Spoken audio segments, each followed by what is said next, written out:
nonda wata wata ki City Veni Raturala and Radio Bulan Dua Wata, San Francisco.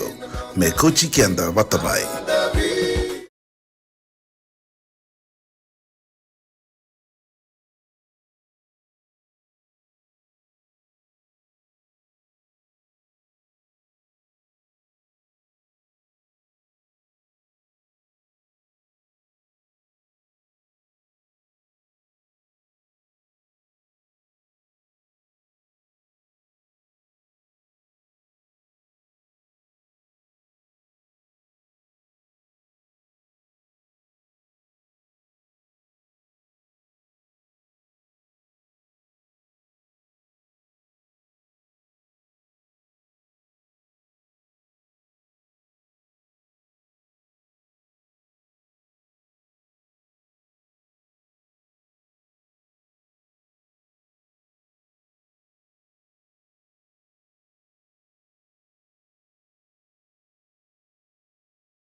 Isambula vinakana turanga kaina marama da bekinda wakitiko ina radio bulan dua bata San Francisco kauti kenda bata mai gona nonda bata bata en radio bulan dua bata nimbula vinakana kanda ni warong tiko mena nonda bonua mai viti na indela ni abu ya sana tini kaba be bonua ni lakadaka ni tiko bangalala nonda be kornian nimbula vinaka singa warwa tiko mai viti indai da boga vinaka tiko ni toso na ngauna toso bata katali tiko nga na nonda vingarabi ni bula binaka na wakanda ni warong tiko mai New Zealand kia ora Aotearoa bula binaka stino mai Auckland kem do na warong tiko mai Gisborne en mataka indai onde se wawa tiko ngango ya na sangilebu e bina tiko do sa sibitongo na tini kandua en vana miniti vinaka lebu na sema tiko mai via tianu na Pasifika bula binaka weka e peli botiana kandabu mai Majuro ena ya Tumasela binaka lebu laila the kauni balu toke lau bata kei torika tinai ena ya tukuka ena singa lebu enda indai binaka lebu na sema tiko mai ke mundo mai Western Samoa baka kina mai Pango ena mataka enda indai ni bula binaka mai waga labe timbali suba ni bula binaka na matadaka ni bengarabi tiko ena singa lebu ni kuwa baka talenga kina ke mundo nanda warorong tiko mai in Northern Territory. Top end mai Australia do bula binaka Francis seborong tiko mai Canberra na singa lebu ndai ni takan sabe bi ndo makatokan ra kisi bogaiwe sabe bi otiani na batai binaka lebu mai Perth binaka talenga lebu mai Sydney kemini na sema tiko mai Brisbane mai Queensland and singa lebu ndai bula binaka Mrs. Lisi Domro tikongoina non tabanua he ngole tiko mena Sunshine Coast mai Queensland binaga boga lebu ni takin ndo magana songo ni kua binaga boga lebu talinga na sama tiko mai en be ya tu anu en Pasifika da butia ni eso umbula binaka bula binaga na kanda ni bora rongo tiko mai kina binaga boga lebu en be bonwe Amerike ni kua era sanga ibu tangi tangi tiko kine so na boga ya do songo ibu kana no mi ni non da tunga lala viti ni kalima sanga bulu kabani ambaki ni non da tunga lala binaga boga lebu mai bola tangane na Midlands do bula binaka Richard Matana Bamba na bonwe boga rongo tiko mai kina brother bula binaka ne me mu coffee sati kongo binaga boga lebu na boga rongo mai binaga boga lebu na sema tiko mai mai bola tangane na bongi lebu sartiko na ngau nango na be bongi lebu sartiko ia rayanda tiko so na dau yandra o ira talanga ira zakazaka o ira rayanda na be vale ni bula kina tiko ni be ngarabi so na tambala na visa wata kena matai valu na bodo matai valu wai ni andra ni bula binaka sema tiko na be ngarabi ana no bata and radio bulan dua bata and single lebu ndai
Tomba au ruin do mona ko loma loma en bula bina kana pengara bena pal ni bula mai loma loma na singale buen dai do bula bina ka tangilala do mbana onga e tabi da me bekan karabi tiko men delania buena singani ko bo no ne bina ka tiko yanni ngone ni mata ni wai tiko I korlebu ian rabi na kasaka ingaulango kalonga tanda singan dai i kalonga ta kemuni ngone ni mata ni wai tiko ina korlebu na ka lebu filimoni radeba bula binaka mai manikoso housing and sino na ka lebu moni wabu ngai langer toso yani le kiliu toso mai kimuri inda sasibita na tiko ni vista na police mobile filimoni radeba binaka lebu eroni ratabola bula binaka na kangu na ka lebu na usama tuma yana be singa kana be no nomi na be wakani ni bula binaka mai na bonu lebu amerika gona nona tuku ni eroni kai na tiko mai ni toka tunan raki na nonda korturanga lebu suba ongonga ina PWD walube binaka lebu ni kora walai ni bula binaka matangali lo mani koro paturua na kelo na kilabi na tiko rupe ni matakimbau na korongo mai paturua na kelo te lebu ngarabi tiko kina na paturua day makarebi na tiko na radio bulan dua bata bukan no ini na tiko yani en na tau soli ni kuwa na soli baki baka bonua na lebu rawalai na talenga baka lebu be kemuni na kanda ni sama tiko mai ke mesula men bose na ibalu bulan maleka matagali kito na numitunga ningo na ilawalawa ngo malani o te vita ke oia ua mesulame sepatoni wina ka baka lebu na sema tiko mai da singa lebu endai apaka da ngau tiko na nonta kau na ni pengarapia na nonta bata in radio bulan dua bata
Para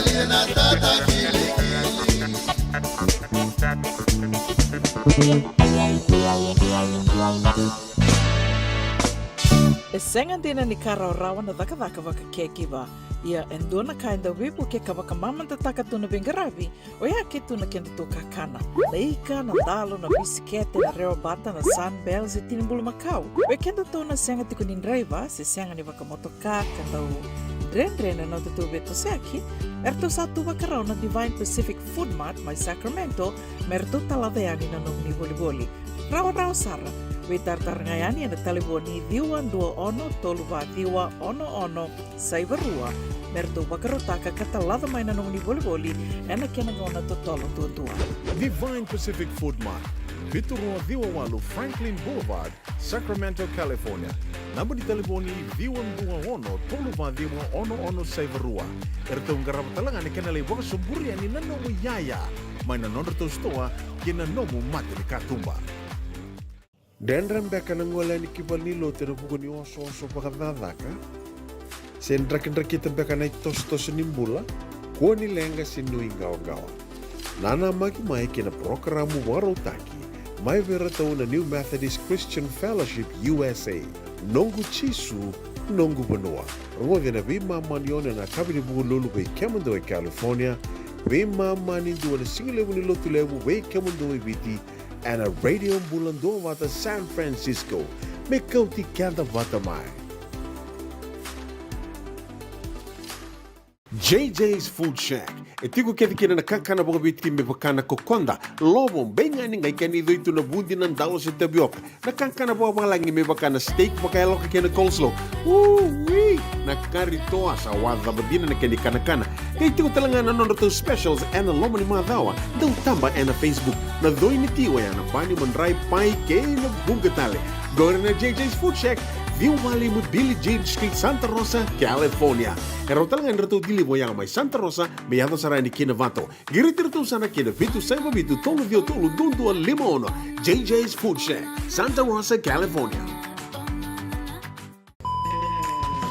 Binaka wakalevo ng daw sema tikumay.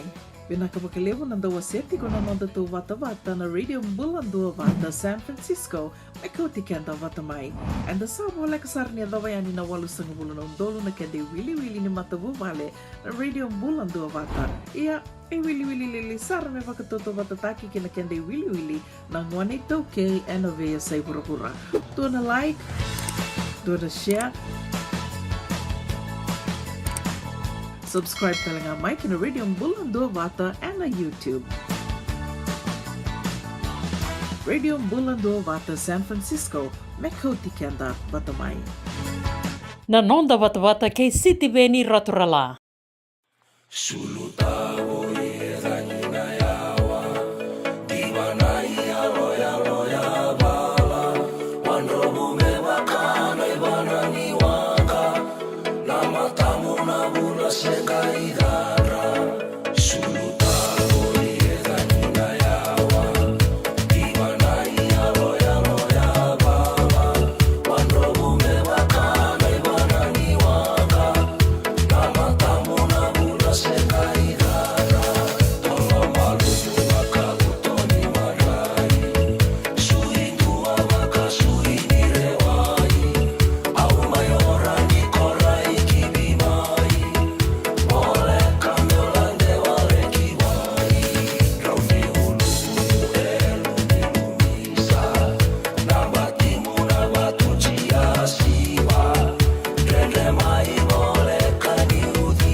nimbula vinaka totoka tiko na songo na sole baki vinaka buka lebu se mesa naitau au le dola vina maseki dola vina seki o kwe na le tukutuku o se mesa naitau kwa no mai o kwe malevani chu dola vina na viangwane dola vina o sanga imbasika mai na buka mbula mai na tembara na LSC Wong ka tu nga mai ki tong bono no mi mandanga nan duana sere I pukalanga uni ni to soli sate ka bu ya bina ka bale una bukan ni binaka tiko ya ni lesi ni na to so binaka na soli ke na sole baki bina ka bale ni kalungata semesa na itau kerevia me botai hilana here I buaro na Melbourne Stallions I dola bina Pinaka lebu na sema tiko mai, pinaka lebu na gito, pinaka lebu na sole baki, pinaka lebu.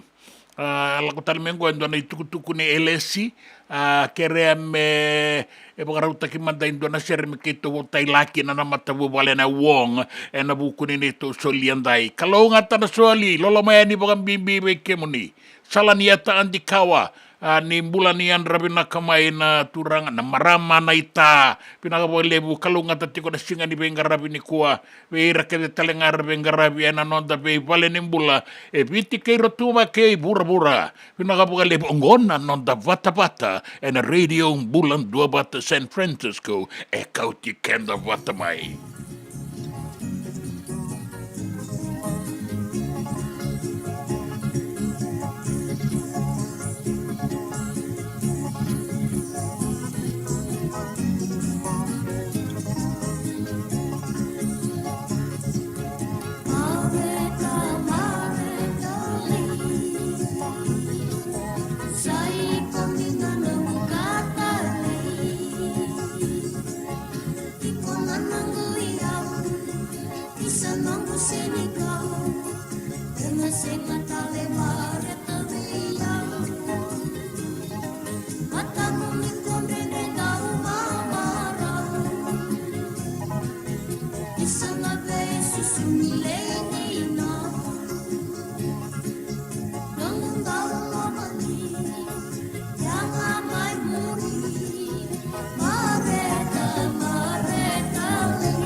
Volia back in donongu life insurance policy?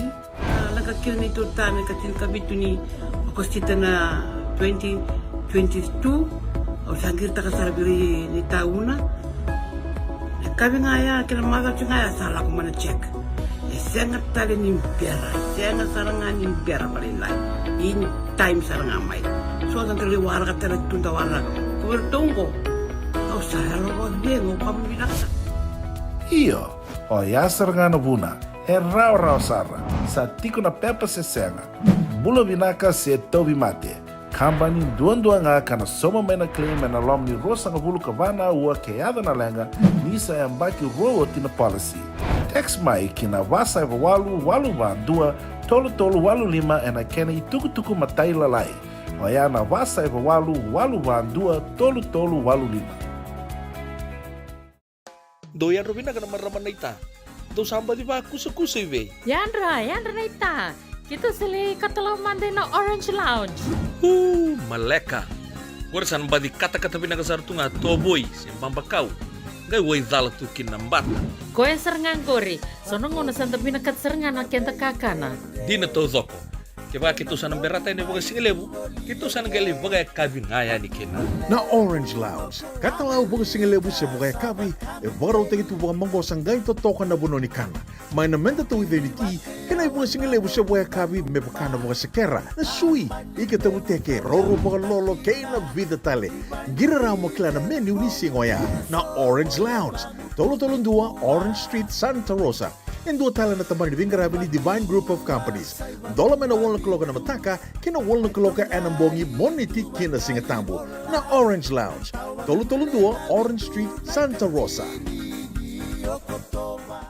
Dendran beka nang wala ni kibal ni lo tero buku ni oso pakadadaka. Sendra kita beka na tos nimbula, ko ni lenga sinui gawa-gawa. Nana maki mai kina programa warotaki. Mai vera tau na New Methodist Christian Fellowship USA. Nongu chisu, nongu benua. Rode na bima manione na kabini buku lulu be Kemando e California. Bima mani dua na singilebu ni lotu lebu be Kemando e Viti. And a radio bulan dua wata San Francisco. Me kauti kanda wata mai. Na nonda wata kei City Beni Rotorala.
no digo mai singa to se bata na cada cabeo nga se Lucas no da cabea lako o ka chico no na ben sindo Vandenberg lako vasangra no mula no ngonsa lako lebe siko mongi se singa kata na singa se lio mai na dava se tau na uda oi ko mola ko chico na kendango tau nga bango na uda sa tutubi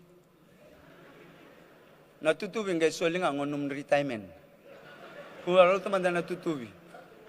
Praise the Lord. Ya. Zakaba na inaki ni kalau. Atuma laga may nakalaw naka. Menda daga lebale siya may nakango. Araw ta na bula ba wele. Natamat nga ando ba wele sindo daga Tugin nga do daga na lingay sindo daga enan ramdabua na siyang bawi kundo ng buliman rai. Na panikia kemanda ni sin rawe ko. Keto mailaw keto kilachungan na panikek. Naka. Di nasara orto mailaw to kilachungan na panikek. Kaya pinakapagalebu na italatalalal mohabad na isto tatale na awa katraba. Pinakapagalebu to kiretu ko may nailawalawang ko ni Elesi Wong dorto soli bagay dorito ko ni kuwa. May baudo man na kinay bagalanggaw. Pinakapagalebu.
Ni lomay ng buwan. Doon mo ni pagkatangin ni apa cooking gura mate. Salan yata andi kawan ni bulaban na ita. Kalau nga tati ko na singa ni pengarap ni kuwe pinakabukan lebu na bukan winuit yung naman. Doon na nagutaro na ita. Okay mo ni sa pengarap ito ko nga may nauru. Era tambanan ni bula. Ulihat ati ko nga maturong at niyo niyata katakat tumay kya. Haro tamara daw na numiti ko na pengarap na pebalen ni bula to ba ko bura-bura. Lista alam butanga.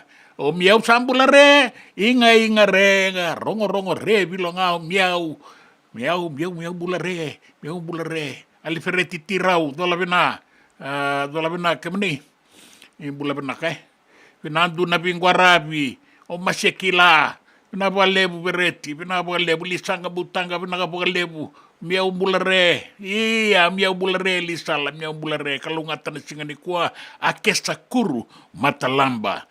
Bulare tau mai buka singa le uile, na buka singa le buka kemuni, ikatabu. Se nanamanga ngai buka miti totoka nan rakingo no ronga di kata-kata tiko menu sebara mai suba buka kina kilau toka ndau magatunan rakini nama buka miti toka wala ile na rokete kene kurie a kesa kuru matalamba bina ka buka lebu na besureti o tiko ya ni keri saweni lau toka ta buka rongo tiko en radio bulan 2 bata San Francisco kauti kenta bata maingonan on the bata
JJ's Food Shack.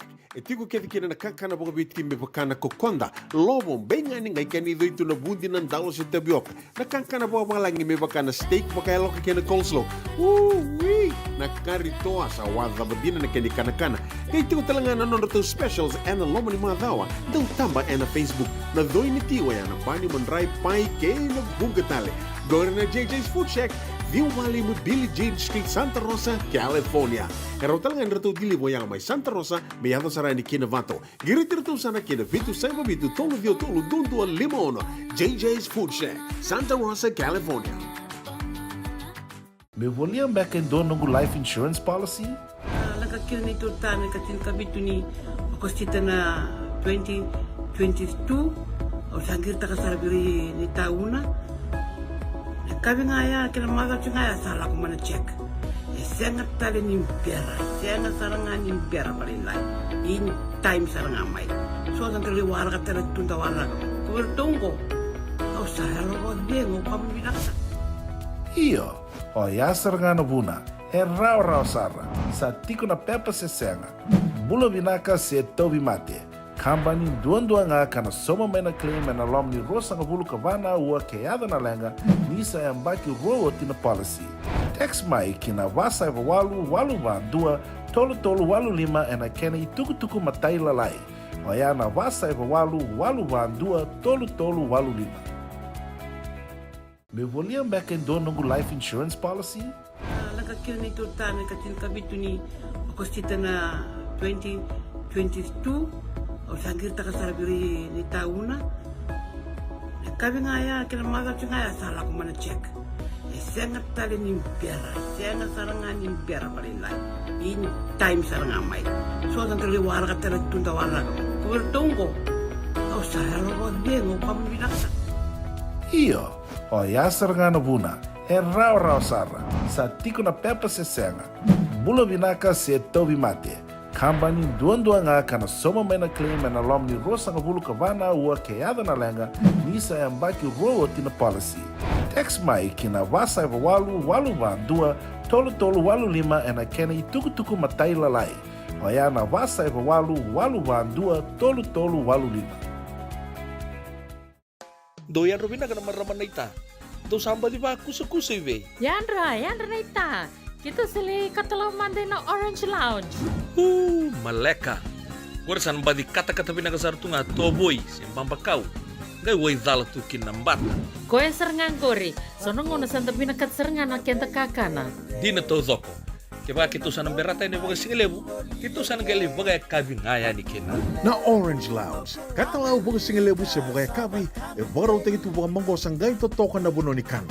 Mai na menda to iveniti, kena baga singelebu se baga kabi me bakana baga sekera. Na sui, ike te muteke roro baga lolo keina vida tale. Gira ramo klana menu ni singoya. Na Orange Lounge, tolo dua Orange Street, Santa Rosa. En dua tala na tambang di Vingarabi ni Divine Group of Companies. Dola mena wala kaloka na mataka, kina wala kaloka anambongi moniti kina singatambo. Na Orange Lounge, tolo dua Orange Street, Santa Rosa. Binaka bakalevo nandau sema tikumai. Binaka bakalevo nandau aseti ko na nanda tu vata na Radio Bulandua Vata San Francisco may kauti kenta vata mai. And the sabo la kasar ni adawayani na walu sanga bulan dolo na kende wili ni matabu vale na Radio Bulandua Vata. Ia wili sar me vakatoto vata taki kina kende wili na ngwane toke enovea say pura. Do na like, do na share. Subscribe talaga Mike na Radio Bulandua Vata and na YouTube. Radio Bulandua Vata San Francisco, Mekoti Kenda Batamai. Nanonda bata kay City Beni Raturla.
e kai tun rubio momo vitu be mama Wakatarata tiko na soli e raboga dora tiko ngo sona we kanda ena be bonua ni vaka bakakina ena no da be kor tiko bangalala di mula bena kana boga do songo tiko ena singa ndai kenan raki satungo ya boga ngana unun mitiko mai biti e raboga rita tiko mai ni ndo maka tiko nan raki na singa lebo ndai be tuno maka e uku tiko na lolo ena sona bonua ya sabi naka ngana raki ni bena kana elonda se boga be do mula bena kana matabu bale na wong e tonga nanga boka naga bolebu kanu ne bina kana no do soli salaniatan di kawa niandra marama naita naga bolebu na binga rabi ne singa ni kuata ronga tuka ni se oni siti ko mai nauru se sao tina binga rabi mai kia li salam butanga bina bolebu bulare ake sakuru matalamba miau bulare tawu kuni tu kana baka singelebu sakat kuni kilase baka singelebu daba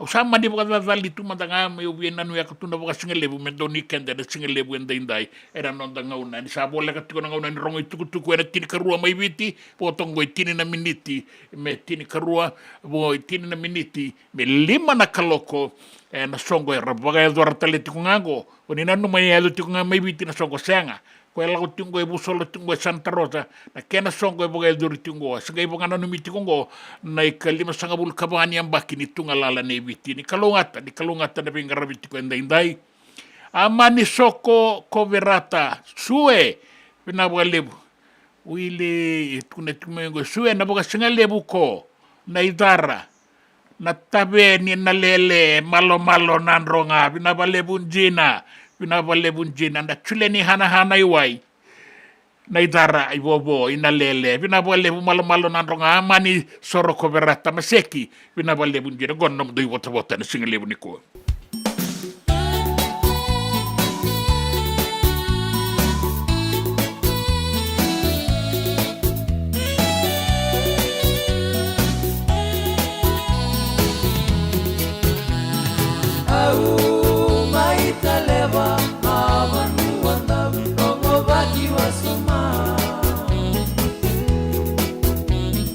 Kina ora kiraki, enaya sana le.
O tela na wana nabu mai tai koea. Tenda ndambe toka na mokusinga. Nanga sarava na tombango. Tato toka wau e tira tu wanga madala takatiko kona bonga nindela indoki na barabi kei na korokula. Ni boto kongo e vana miniti me tini karuana kaloko e na singa lebo indai na no danga unai viti. And then borongo manda.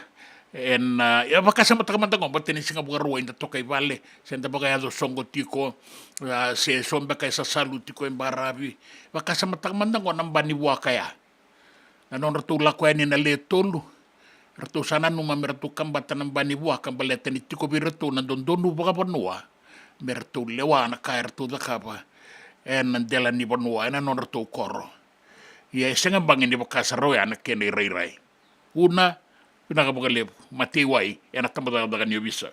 Dona kisi ke to aling garaba. Ito la dorvor to kambatan dona bay ni buwak, to baga matia na buwak. Kadi to kaya no to ke ni buwak. Kem do kilangor no buwak. Chico lo iko sin ke bonongo. Kem do kilani dal la kanto da kaba, chico lo sin lewa. Saka di na kisi. So ilmi na kisi o sin kilan o asen tu be na list no to kisi. Kango kaber to boys mai. Do kilani dal. Siang ke tu sin dala. Ke la ko lo mai andur na matay maramani lewa. O sa babinaka ko no reso mo ko no milaulo maleto ko na ron to da bali le minute to. Tukuna na kandina. Awasin nama kana kartuale ka eloma. Sa andur ro matay. Ba madala ta kana da mando ba matay ki na buak.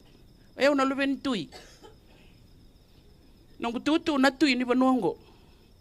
Au lewa na buak au lewa ikoya. O kaya sini kay banongo ko ba wa chinga miki. Lako na kena karua. Pamadala ta kana da bos pamate kena buak. Ka ko nungu ratu e ngone be no na ratu ko e bos utia. E ona kai bonongo e ulewa. Anga ya no kena katolu. Sa sikena leni wa bos babinaka ko ni do bosombo. Ka ko e nungu nana na nganen ra no ratu. Oya ubasutura ngai korongo. Kena balmbale ana ka ke de utara. E warin doera ni bosakina. Na lawa e didi nga no na didi. Law is law. Ni o taraba ka taon do ni ndone yaya se ni nomu. Rachaji tu kinongona lubenda. Offense of theft takes and carries away without the owner's consent 9 to 15 years imprisonment. Ito taon na kina bekenda to ya na singo ya na ito to yang kay tau be tui. Be lulu ni abusa. Baleta ni awarin ni babuli dirto. Kaya o turanga mo baka turanga. Turanga orin tugu ni koya. Orin dokon toka. Turanga e marro na tamata bulangi e marro na yau ni banua. Na ibabu bulia ya na nono dono ngone me baka bulidi baka dono. En rauti ko nan dono ni ngone. E senga ni ndua na nono dono itu ki au ko me lawai ko bati ko ya. O ko ni duri na mata ko rivuli align his hundreds of rights to the 100 school rules. Ni duri lo mani koro align taka na nono dono kinalawa ni koro. Ni duru ki bali lotu alain taka no nandono kina lawa ni lot. Na lawa ni matani tu e kau e na via sana ke venga. Rani tako soba na lawa ni lotu, rani tako soba na lawa ni vanua, rao talenga ni tako soba na lewa ni ratu wata ke yandi e na dela ni vanua. Na lawa ni matani tu e pau di kenda taudoko e na vanua taudoko e na ngauna taudoko. Pinaga bolevu. Na itukutuku ne ona isi mate wai mai na tambadaga ni obisa kati ni karua na kaloko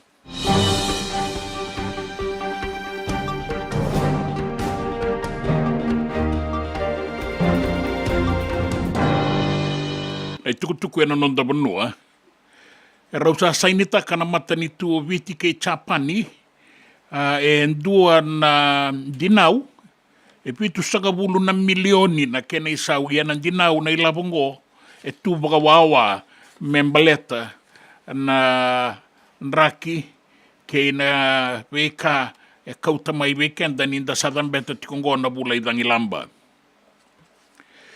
Sa saini tako tina nonda panua e ndua na ilabo tu baka wawa e pitu sagabulu na milioni na dola na ilabo dinau taki may natamban ni Bengarabi ni Chapani na JICA, na Japan International Cooperation Agency, may raw ni Tubakawawa, may bukea na bukadoko ni Dangilamba, kesa maniado.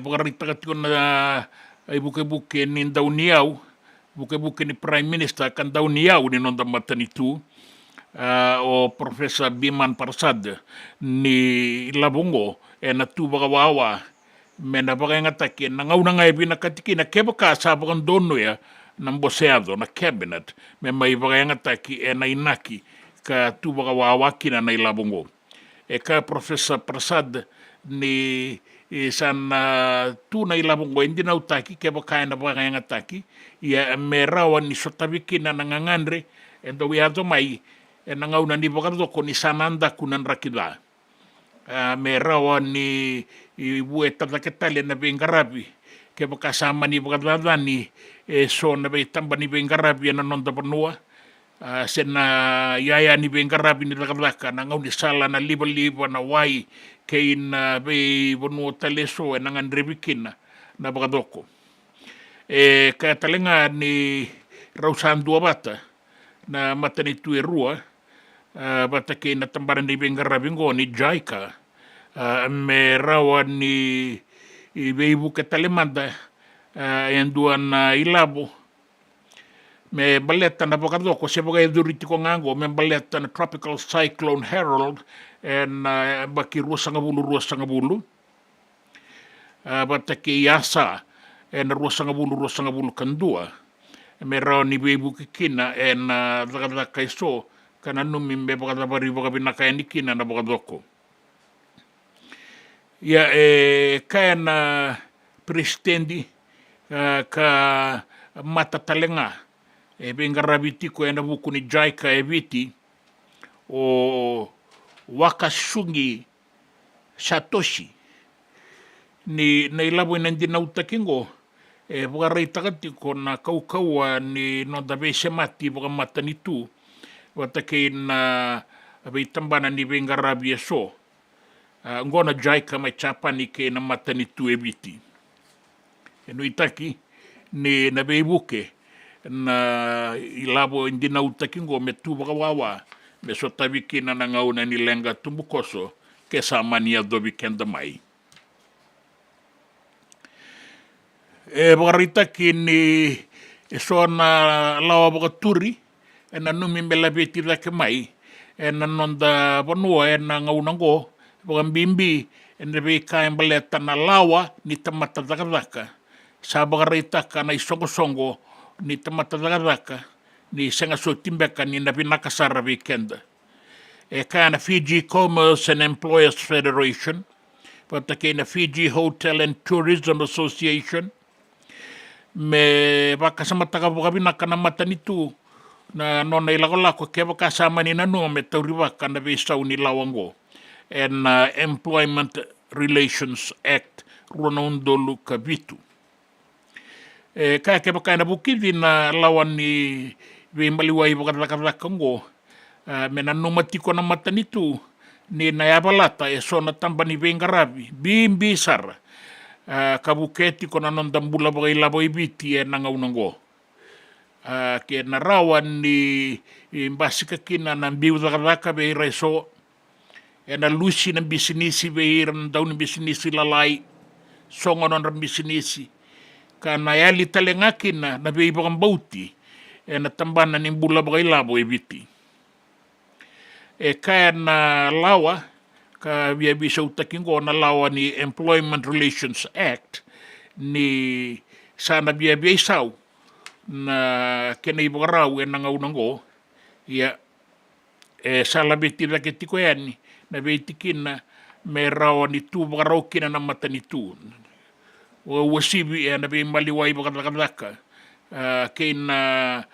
kena ituba karakilati ko na kenandaw na tambana ni bakadaka baka mata ni tu kena kambani na tripartite consultations me bagaya dori baka binakamanda na bebo saking ga ibesaw na lawa baleta na lawa na numi baka turingo na yabalata kan baka lenga na micro small and medium enterprise MSME kana numi ni nondo nume baka sama taga baka ruamanda na matanitu ni sembera ni baka tulewa na besaw ni lawango kina gito itini kalima na timi sa bagandita kingo na sota ni Fiji Sports Council under 27th rugby.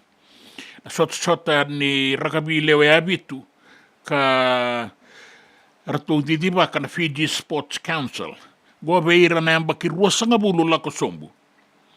Sa bagandita kitikongo itini kalima na timi bata ke na iwase ningito ke na tombu mera bagadurumi kina. Na sota ni ngito rakabingo baletira na yamba ki rua sanga bulu lako sombu rakabi lewe abitu na numiti ko mena tekabu na bula katumai me bagareita kikina na non ramangosa ke na non rakila na daungito lewe abitu na non da bonu ebiti na daka ni bengarabi ke na non rabagareita ki rabagabinaka na bata ngoni yamba ki rua sanga bulu lako sombu bagareita ki beirto na didi bagatiko na songongo ke na sota ngo na lebu nila bo ebitu sanga bulu ka walu na undolu lima nan raunan dola na lebu todo ko nila bo na bagay ngataki na didi baki ni sota ngo bukan bimbi beira era nanuma mer na lakoeni mer lek sarapa na sota ngo na be ponu na bagay doriki na sanga ni doanga na singa ningito tiko na kena ituba ka bagaruta ka na Fiji Sports Council bakan data katalenga ni ulu ni dobi tolu na undolu ng dola na tim ni Dorobo ka bakatalengakin tolu na undolu ng dola beira na tim ni Marama nonra iwasawasen na Dorobo sebo tiko kinango rua na tim mera uduru taleani se wara kitiko mera ningai toso kina bakabinaka na iwasawasen ni tombu ya beira na Marama tini karua tale na timi binakati kini malembale sebotiko na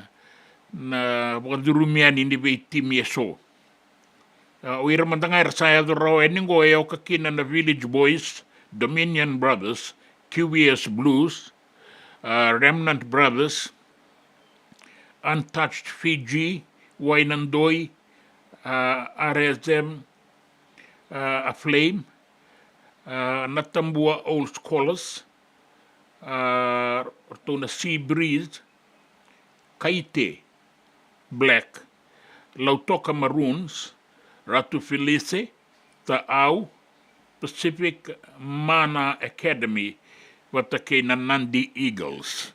Era sabaka rautiko na soto kana tikabu bula katuma na bia katongo na kena ituba na matai kene karua ni singa di bulan November na sota na boga duri na Thompson Park na bua mai ne kawalu kene kadiwa ni singa en laki boga duri na sota Lawanga Park mai na singa toka mai ne katini kalima kene katini kawono ni singa na boga duri na ratu da kombaratu ngani lau park mai sabu bata kene karua sanga bulu katolu ni singa na ngele ki boga duri ni uti ni sota na Ruyamba Park mai Rakiraki kana ngele ki dabayani na HFC Bank Stadium suba mai karua sanga bulu kadiwa kene katini sota ni karua sanga bulu kadiwa kene katolu sanga bulu di bulan November.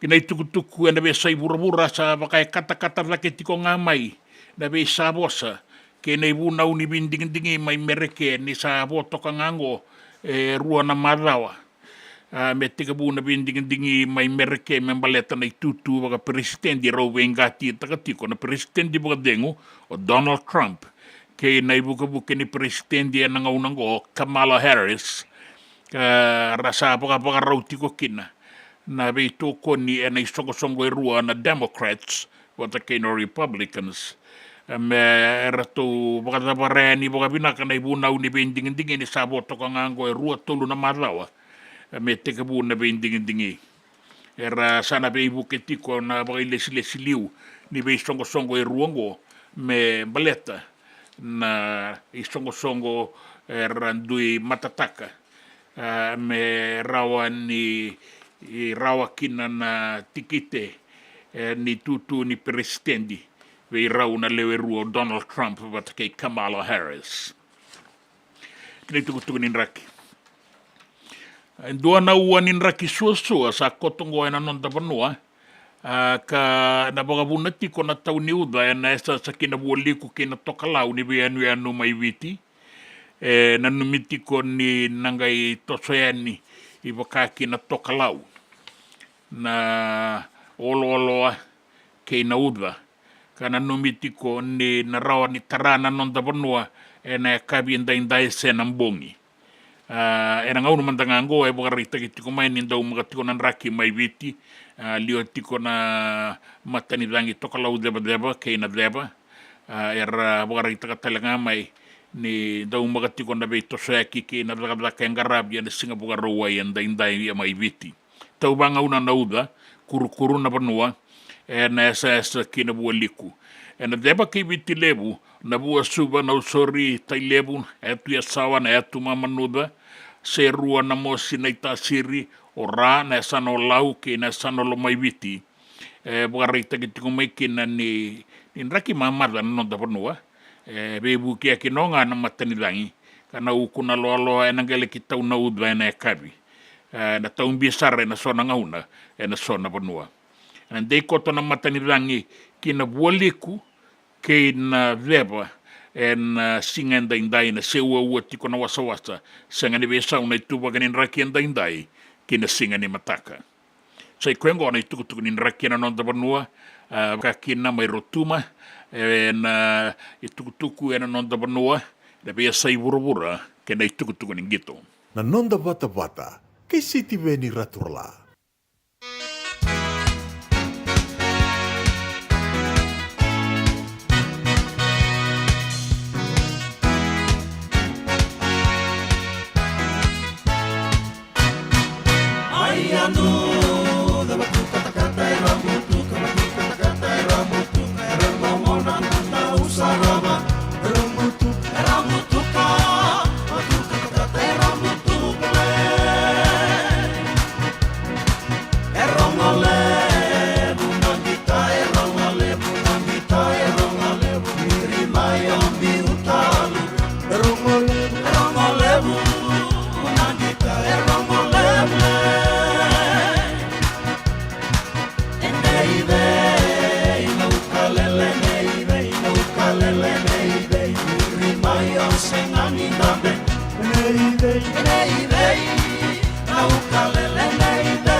William back in Donongu life insurance policy? Laka kila ni tutame katin kabitu ni okostita na 2022 o sangir takasarabiri ni tauna. Kabi nga ya kila mother tu nga ya sala ko mana check. e senga tale ni mpera senga saranga ni mpera palinai in time saranga mai so dan kali warga tele tunda warga ko tongo au saralo ko dengo pambinaksa Iyo, o yasar ngana buna, e rau sara, sa tiko na pepa se senga. Bula vinaka se tobi mate. Kambani duan nga kana soma mena claim na lomni rosa nga bulu kabana ua keada na lenga, nisa e ambaki roa tina policy. Text mai kina wasa eva walu van dua, tolu walu lima e na kena i tuku matai lalai. O ya na wasa eva walu van dua, tolu walu lima. Doyan Robina kana marama naita. Do samba di ba kusa iwe. Yandra naita. Kita sili katalau mande na Orange Lounge. Maleka. Warsan badi kata-kata pinagasar tunga toboy simpang bakau. Gai wai dala tu kinambata. Koe serengan kori. Sono ngona santa pinakat serengan na kenta kakana. Dina to zoko. Keba kita sana berata ini bagai singelebu. Kita sana gali bagai kabin ngaya ni kena. Na Orange Lounge, katalau buka singelebu se buka kabi, e baro te tu buka monggo sanggai to toka na buno ni kana. Mai na menda tu identity, kena buka singelebu se buka kabi me buka na buka sekera. Na sui, ike te uteke roro buka lolo keina vida tale. Gira ramo kila na menu ni singoya. Na Orange Lounge, tolo dua Orange Street, Santa Rosa. En dua tala na tamari di Vingarabi ni Divine Group of Companies. Dola mena wala kaloka na mataka, kina wala kaloka anambongi moniti kina singatambo. Na Orange Lounge, tolo dua Orange Street, Santa Rosa. Nanonda vata ke City Veni Raturala.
wai koula ni ngauna vau kei tavua, o panra kei sa, e toka elo mana koroerua o na taledaki o soro komba. Na mata serengo ni wai koula, e rato na wakatarati koe na St. Thomas, e na kaviandaindai, e na Cover Barrel. Ni vere di rato, ni sango le sarangani kina, e kaviandaindai.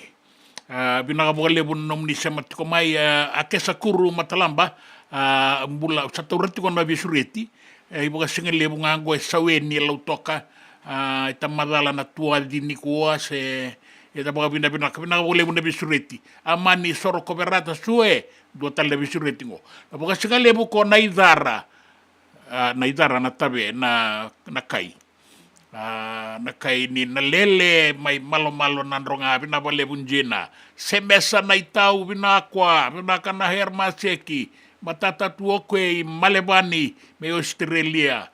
Ricardo Paul, dola bina, era bobo taitu na sere so, era boka langi tiko endai, era ratala raliti kongo ena vale lau toka, o tamai lewa, o boletawa, o Moses sanga ningo ila dabikina, o ratu na boka sangat boka singalebu, o makitelena, bata kei ratu na nona i laulawa. Roto nangone bebo taiti ko aningo Paul na siti ni suka mai lau toka be sureti ko aningo sanga ila aningo na be sureti ni Cover Barrel na kabini kua na St. Thomas Primary Hall boka tarakina na waikoula kei tabua pasi pa nene lebu meranu mitalenga era na sotie luba isulu era na garabatiko na Fiji Day ai Sacramento pinaka boka lebu pinaka pasipa pinaka boka lebu lolo mayani ponu ini pinaka tiko wikim do mai Sacramento na songo na single lebu endai baka kina na bongi sabe be akabi sarati ko ngango Santa Rosa totolo sarati ko na kabi ne boka rombuka ni sa sibito ngona 5 na 2 be mama na miniti go na nonda vata na radio bulan 2 bata.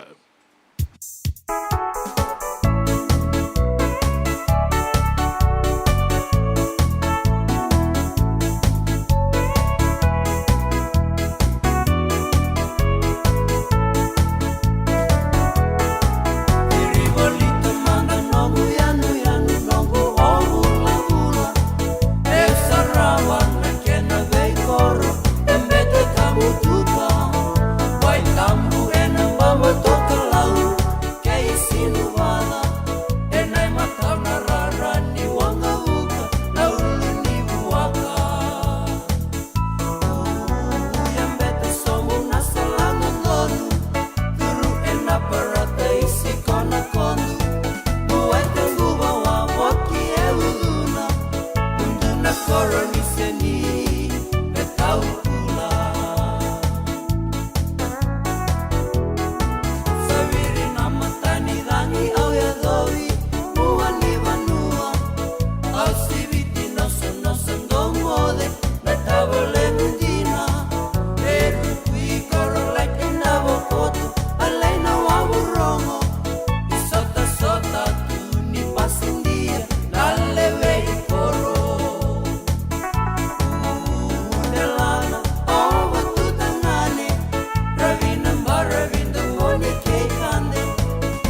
JJ's Food Shack.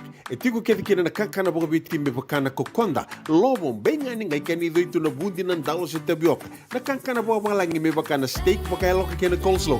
Wee! Na kari toa sa wadha badina na keni kana. Kay tiku talangana nono to specials and lomo ni madawa. Dau tamba na Facebook. Na doi ni tiwa ya na bani mandrai pai kay na bugatale. Go na JJ's Food Shack. Viu Valley mo Billie Jean Street, Santa Rosa, California. Pero talagang rito dili mo yang may Santa Rosa, may yato sarani kinavato. Girit-rito sana kinavitu sa mabitu tolo vio tolo dundu limono. JJ's Food Shack, Santa Rosa, California. Me voliam back and do nungu life insurance policy? Nakakira ni tutana katil kabitu ni okostita na 2022 o sangir takasarabiri ni tauna. Kabi ngaya kila mada ngaya salah ko mana check. Sengat tali ni biara, sengat sarangan ni biara paling lain. In time sarangan mai. So ang kali wala ka tala tunda wala. Kuwertongko. Kau sahalo ko dengo kamu binasa. Iyo, o ya sarangana buna, e rau sara, sa tiko na pepa se senga. Bula binaka se tobi mate. Kambani duan nga kana soma mena claim na lom ni rosa nga bulu kavana ua keada na lenga nisa ya mbaki roa tina policy. Text mai kina wasa eva walu va dua tolu walu lima ena kena tuku matai lalai. Oya na wasa eva walu va dua tolu walu lima. Doyan Robina kana marama na ita. Do samba di ba kusa iwe. Yandra na ita. Kita sili katalaw mande na Orange Lounge. Maleka. Kuarsan badi kata-kata pinakasar tunga toboy simbang bakau. Gai wai dala tu kinambat. Koe serengan kori. Sono ngona santa pinakat serengan na kenta kakana. Dina to zoko. Keba kito sana berata ini bagai singelebu. Kito sana gali bagai kabi ngaya di kena. Na Orange Lounge, katalau bagai singelebu se bagai kabi. E barau tegi tu bagai manggo sanggai to toka na buno ni kana. Mai na menta tu identity. Kenai bagai singelebu se bagai kabi me bakana bagai sekera. Na sui. Ika tabu teke roro bagai lolo kena vida tale. Gira ramo kila na menu ni singoya. Na Orange Lounge. Tolo-tolong 2 Orange Street, Santa Rosa. En dua tala na tamani vingarabi ni Divine Group of Companies. Dola mena wala kaloka na mataka, kina wala kaloka anambongi moniti kina singatambo. Na Orange Lounge. Tolo-tolong 2 Orange Street, Santa Rosa. Na nonda wata kay City Beni Raturala.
The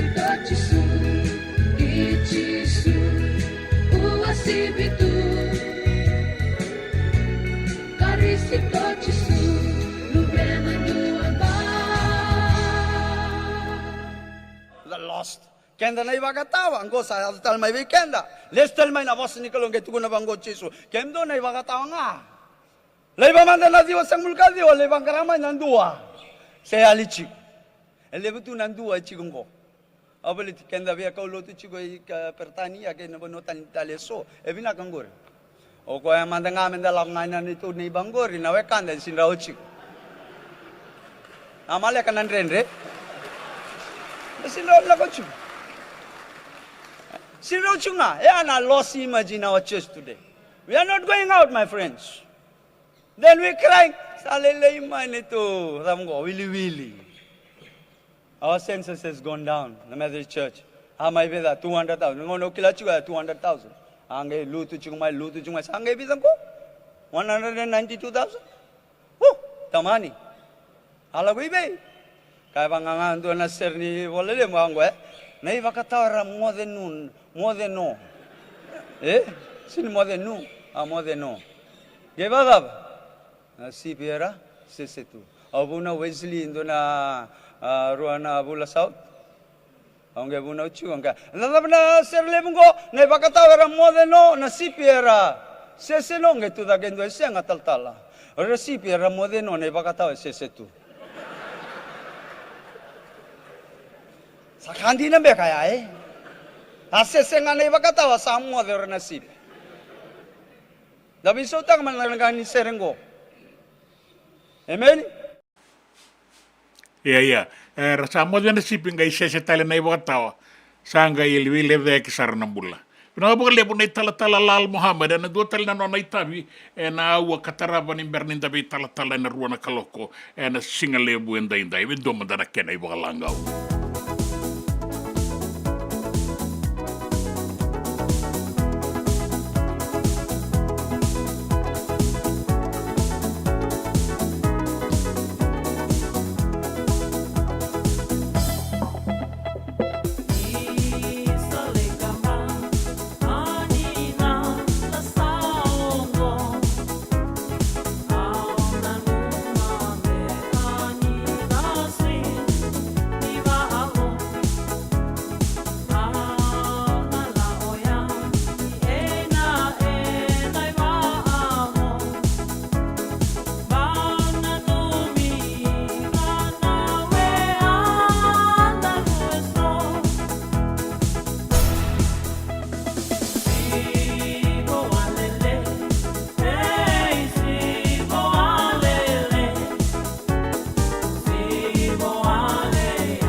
senga dina ni kara rawa na dhaka waka kekiva.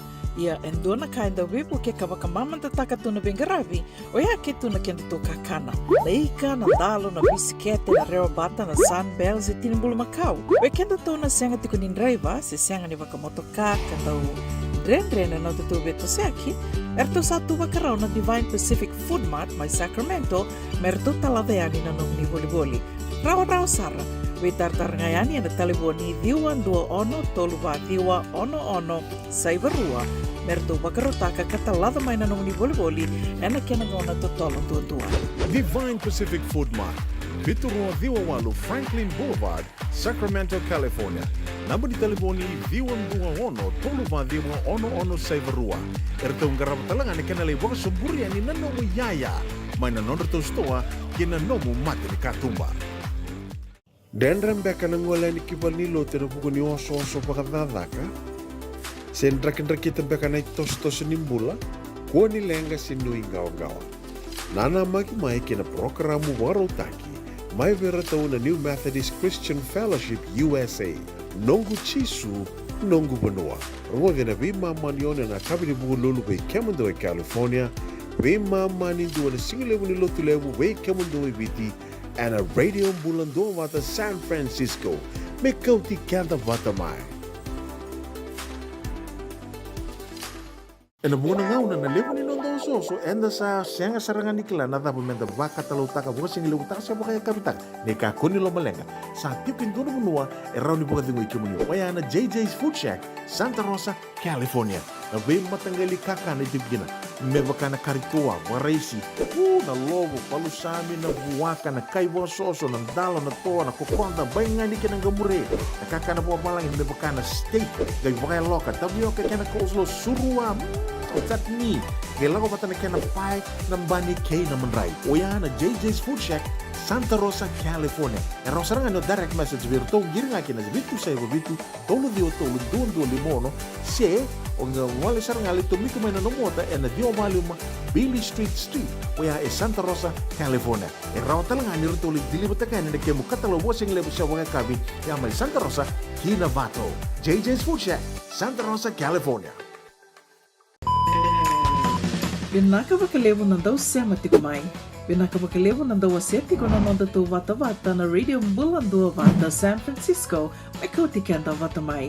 And the sabo wala kasar niya daw yan inawalu sa ngubulo ng dolo na kende wili ni matabu vale na radio bulando vata. Iya, wili lilisar may vakatoto vata taki kina kende wili na ngwane toke enovea sa ipura-pura. Doon na like, doon na share, subscribe talaga Mike na Radio Bulando Vata and na YouTube. Radio Bulando Vata San Francisco, Mekoti Kenda Batamay.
Pai tala no ni non ratu korona kambu kei na liwa-liwa.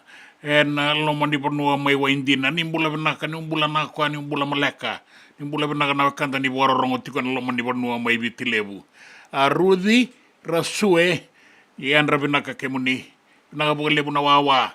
Vinaka buka lebu na songo. Vinaka buka lebu na marau. Sota kai tiko na singendai na marawa ni tuba kai koya na ikalima sanga bulu kevani ambaki. Di nonda tungalala. Maru taki tiko na bunga na panu endina se boga eldor na kena songo na singa lutu lebu ya se boga eldor tiko ngangwa na kena songo esto era sanga ngalala na singa ndendai singa boga rawai mai nonda ni bula binaga na wakanda nanga reda man taleba na yoti ni ngauna na irongo mai na nonda bale ni songo se na boga ibe na songo boga eldor tiko kina bula tiko na songo binaga boga lebu sa tolu sa boga sanga tiko na soli mai na manita bara bula binaka po bale na wong nangaboka ndo bula binaka na nuita kin sali busar ke sala hilay na kubileti ni soli do koto mai na bokete binaka boga lebu sem guto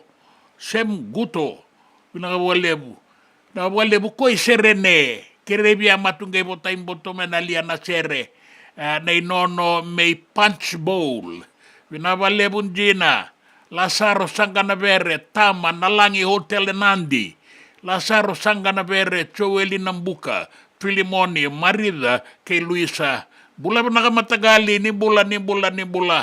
Pasipa, sa patibasika, pinakabualebu, may Sacramento, rangay na numitalang kinananon tangon ni Viti, randurutu, na matay walu, randuitu, na vingarabi, na viyasay buru-buran, dinasara, ninta sa sota, na radio bulan dua bata, ta sa sota sarangan na bata-bata ni buru-bura, pasipa, nenelebu, pinakabualebu, na vingarabi, pinakabualebu, luke, kilaimbau, bula pinakaturang matagali, ni bula pinaka, iyo, pinakabualebu, Osa tiko na bengarabi na bukumuni. Nita kini maru tiko na singa indai. Kada be kain garabi kina ni bula benaka. Pasi panenele bu sa bali tiko talengo. Au senda urongo da tunga na da muni. Oi. Go sanga merebi ke muni. Ni bula benaka talemanda mai. Pasi panenele bu na reiri timbenga na itampa. Binaka buka lebu kalungata pasipa kalungata na buka nui kalungata talengana na da sole baki na singa indai and radio bulan dua mata San Francisco kauti kenda watamai.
E diri awa tu ko to toia salolo mai ani.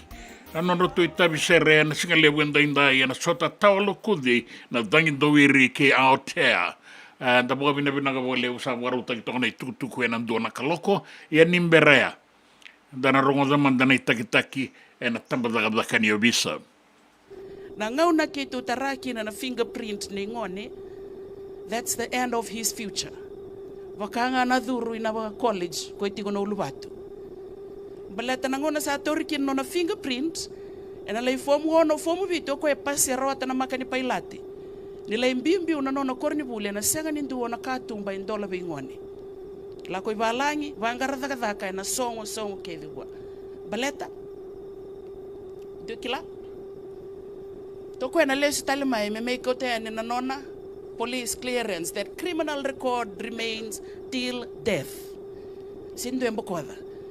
Tiko na non to rehabilitation report kenda to so matalendo na rawalu sa ngabulka bitu tiko bakadada na kani saw. Minapola me na commissioner ni obisa sa itobo binaka sa leo ni bono binaka sa toko na bogalevo na bono na lotu na matenitu. But that rehabilitation report pay difference aside from your police clearance and angai solely after 20 years if the child does not reoffend. Kaya baka ndo na leo ni bono ase ngatal ni dala. Then be sa video so na turanga so na marama dakatiko na intake ni British Army na US Navy ramay tangi tiko na itumbutumbu. Na lubengo sa velewa yoti sa songo makao na kisi. Ia na dabelenga. O ke mundo songo te tiko no nangai warai. O reto na embassy gori. E tiko nga na vetting team ni bebo no anda apply kina. Bole reto na vetting team o reto na dakabatigo na intake na kani British Army. Kang reto we only receive those with no police record. Era pasiti ko na aptitude test, pasi vina kana veterongi, pasi na fitness level, kake de pastaki. Leila ko na medical. Na yoti ni ka kwa na police clearance e na senga ni mboko. Sa so mina fine va matabelo wai le sta longo na leibuli. Yo. Da kaya nga sa lolo manakalo ni Ronnie boso tikenda. Tamadaga ni visa kina matanitu e na senga ni Ronnie mboko. Na no mudala.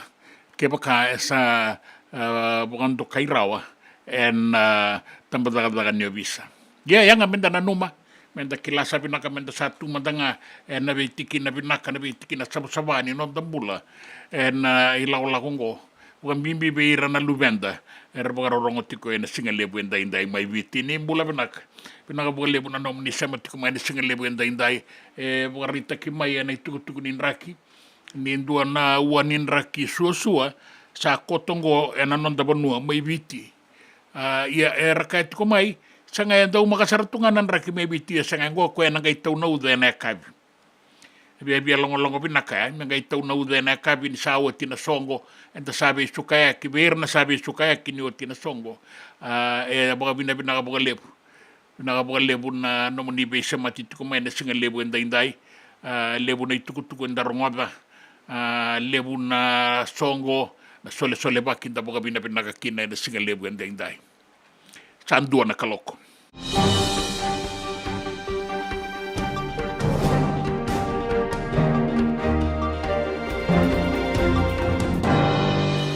Ay tuku na non da banua. Endo na dinati sa ini takingo na matani tuabiti ke na tamba ni bengarabi ni chapa ni na jaika.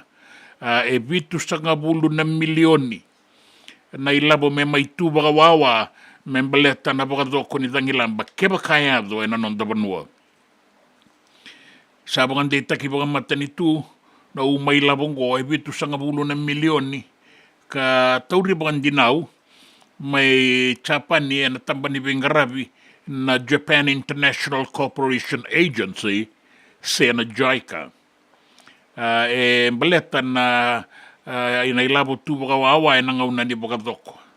sa lambanangi se zokanan dombui se walubu sa natubu kina na ilabongo e kaen e buke ni prime minister ka non dan daw niyaw o Biman Parasad ni sanarawa ni nretimay na ilabongo e nangaw na nga binakatikin keba kasapakan dono yan ng boseado na cabinet may bagay ataki ni sa tiko na kenainaki e bagarita ka talaga Professor Parasad ni ilabo tu bagawawango na may sotabi talengaki na so na ilabo kasatura watu me baleta na bukadadanin raki na non da banua may witi kay na non da tu barau menta sotaba na lenga ke kasama niya do baka mibi na tangilamba kaya talenga ni tukutuku taurirawa may na jaika may chapani ni sa tu barau duan na umailabo me baletira sa baka doko tiko ngango me baletan na tangilamba Herald na baki rusa ngabulu kay na tangilamba o yasa na rusa ngabulu kandua me raw ni baka dabaria ni kina na baka doko sember tiko nioti na ngaunango kan liu ni matabebu kengo na jaika eviti o wakasungi Satoshi ni ilabongo soli bakarawa mero ni tu bakarawa na bebu ke maibiti baleta na bewe kani ni mata ni tu erua chapani bata ke ibiti sa rawakina na bebu kambauti me soli ka tu bakawawa ndo na ilabo bakaungo me waraka na ngauna ni lenga tumbukoso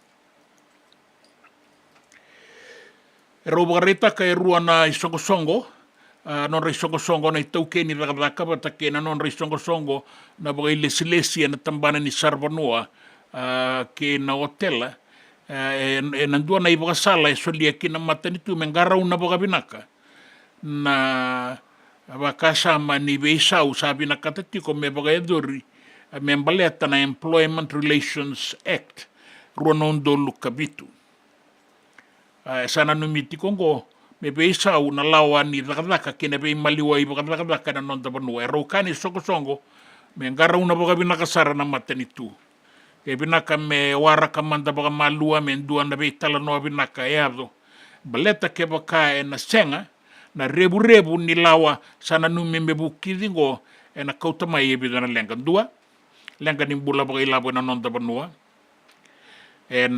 bakila isara na non tabanua na lebu nan biu rakadaka sarna senga ni rakadaka baleta ni sakautani no rakadaka ka bakakina na rika bailabo rao ninda bailia ke baka sa senga na be bauti na be tambana ni bisinisi ebiti na be sau ni lawango na lawa ka baka toka itikungo na Employment Relations Act ni ruana undolu kabitu dondono me be talano ataki baka binaka me kakua ni wakusakusa baleta rawa ni randabokina rakasurikina so na bisinisi lalai na nonda panua ko durutiko na ikobu na micro small and medium enterprise na MSME rawa ni na bakalengana nonda tos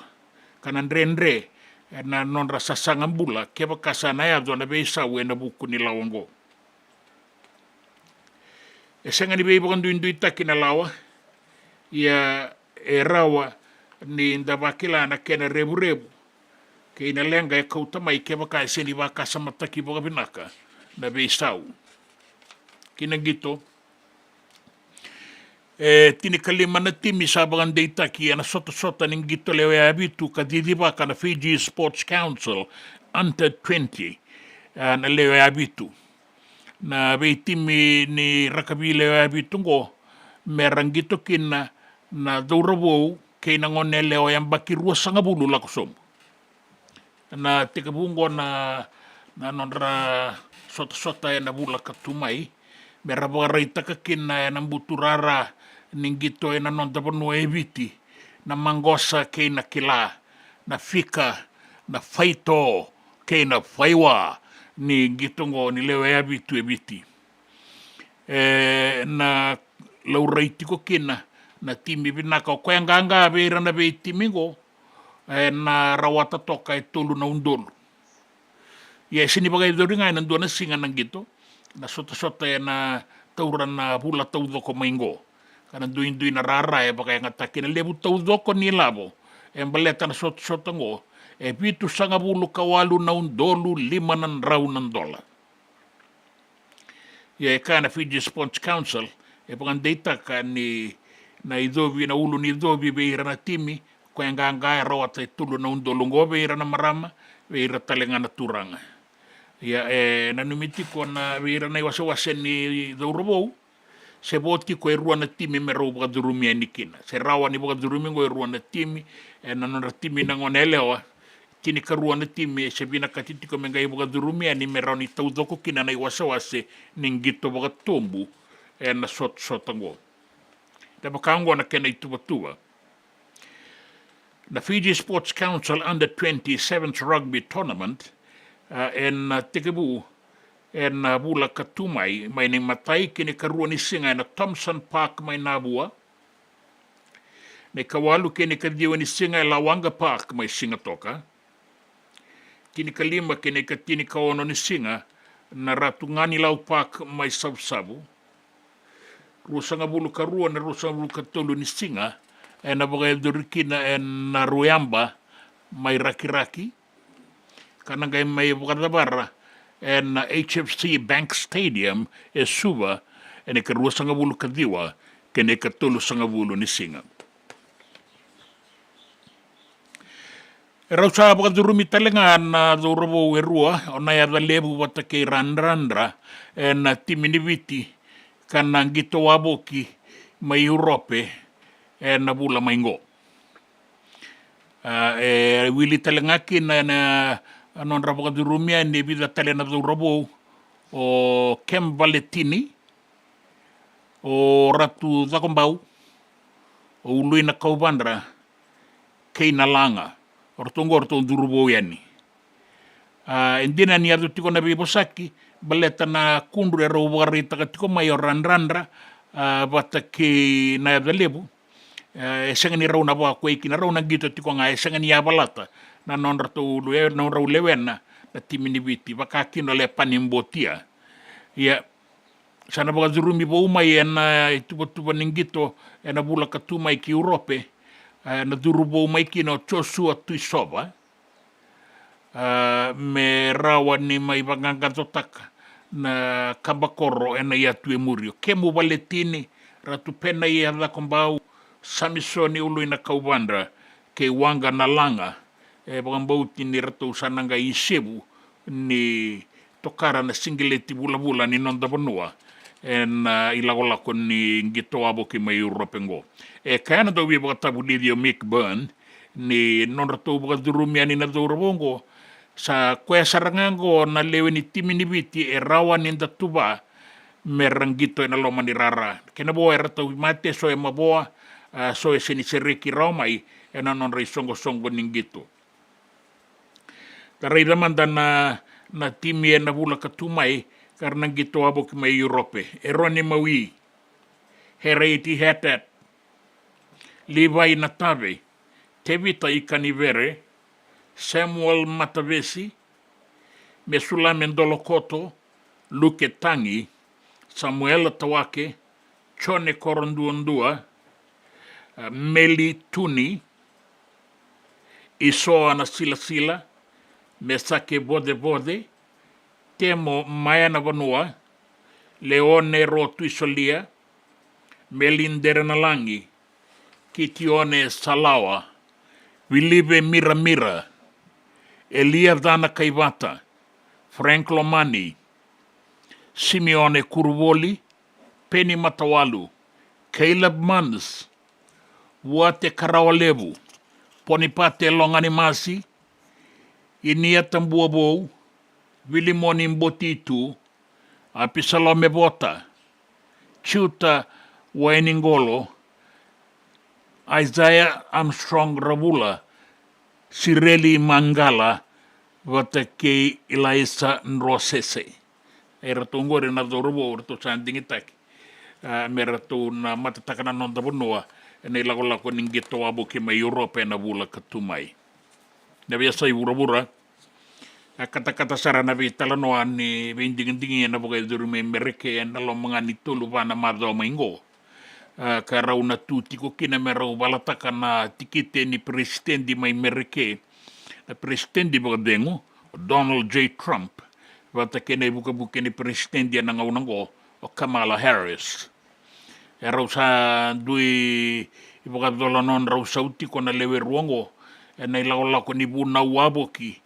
En bonua eso en anumi me rauna rongo dikina ka boga tarungi talenga kina mai mereke lebu na tukutuku en darongoba lebu talenga na boga tataro ya sanandei kotonga na itubaki ni vendingi na kena singa na kena iloku me balre tilau na lewe rua kan dinanga ni lebu na bata iralango ya sibi mandana koro en dana gai kalu kanda nanga i wakaronga dwana kena mabala ni saya dwana kena ngauna. Dwana bakadala ka baka itamera e abdo ka matiki na ndua rato mabua e rua sanga bulu katolu tale e na ndua na ngara ni watu tale mai Colorado e na madongo.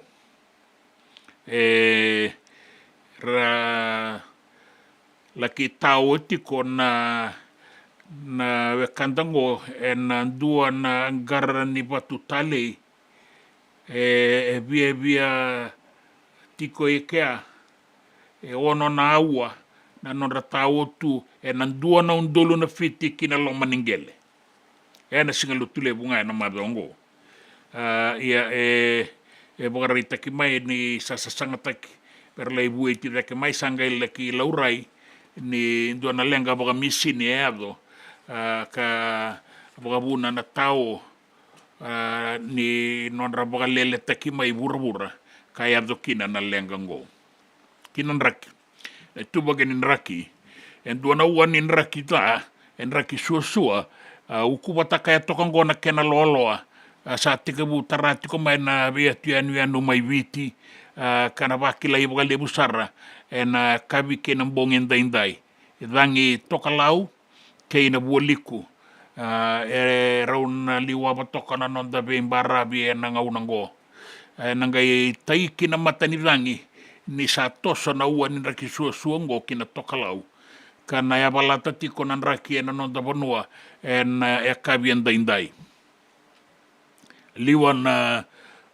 tokalau na deba wata keina buoliku tulu na matani dangi rato na tai ki wata na dua na ngauna na kabian daindai kana bagabuna tiko na tau ni uda na kurukuru ni vanua na esa bakaki na buoliku na bua suba ke na usori tai lebu north na atu ya sawa ke na atu mamanuda serua na mosi na itasiri na sanora na sanolau ke lo mai viti na deba ke mbua na tokalau ke maduata ke na sano da kaunrove ke na via atu ya no mai adata mai laudala bakaki na tabeuni na bakila itiko kina na raki suango tau mbisare na sona ngauna na uda na kabinikua kana ndei koto na kena ituwa kenda indai me adwa na singa ni mataka na singa ni ndua na visau foi aksia malele konga ngatspora tko na atmotero tuam pina bole ni bula bina kana kanda me rutu na singa telengani visau na raki ve kemuni mai kere ni bula bina kana venga rabitiko na tiko ni matani tu mai ahau ninga isiro sobungai matasa ongo rimotusa na rawa ni katoa toka ni singa lebu endai se na kabisinga na kabatu ni kambatia sember ni taunauda ni saba kusa ya nikina e kwangor na tukutuku ni raki na tukutuku ni ngito na tukutuku ni besai burabura ke na tukutuku na nonda wonoa Na nonda vata ke City Veni Raturala.